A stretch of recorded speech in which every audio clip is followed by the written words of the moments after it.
Tu ada satu je cawangan tu paling tinggi dalam 50-60 ribu lah sebulan untuk sales. Sekarang Alhamdulillah 290 ribu sebulan. Wow. Assalamualaikum semua. Nama saya Siti Hawa Saadah binti Hamdan, founder dan CEO HS Optometri Sdn Bhd.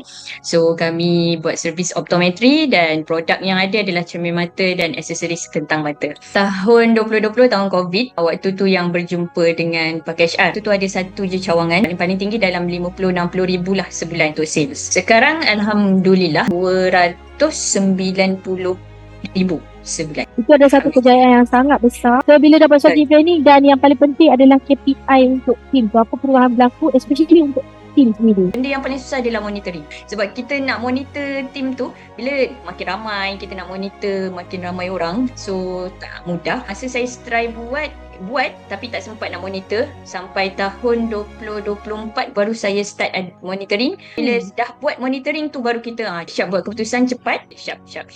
Kalau dulu tak capai, tak apalah, kita usahalah nanti next month. So kali ni dia jadi macam weekly je. Kita punya leader pula, sel kita orang macam sendu sikit, ya minggu ni apa kata kita buat macam ni.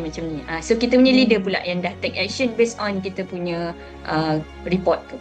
Which is benda tu best. Mungkin ada yang tak pernah faham scam tu macam mana, ramai-ramai boleh jadi ke siap strategi planning, lepas tu 3 hari lagi buat KPI? Betul lah, boleh jadi. Biasanya Puan Salwa dengan Tuan Hisham akan terang dulu step pertama kena buat apa. Lepas tu kita pun balik kat meja, kita bincang. Kita sharing juga dengan business owner yang lain. Kalau contohlah kita ada roadblock yang macam memerlukan perbincangan dan sebagainya, Tuan Hisham dengan Puan Salwa sentiasa ada dengan Puan Anis. Waktu tu lah yang kena ketuk tu. Waktu tu lah Puan Salwa tengok, budak-budak ni dia tak nampak lagi ni.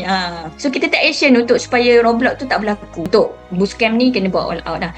Bawa orang-orang yang boleh bagi idea, boleh bagi pandangan dan boleh buat kerja tu juga. So all the best. Semoga kita semua capai impian yang kita nak dunia dan akhirat, insya-Allah.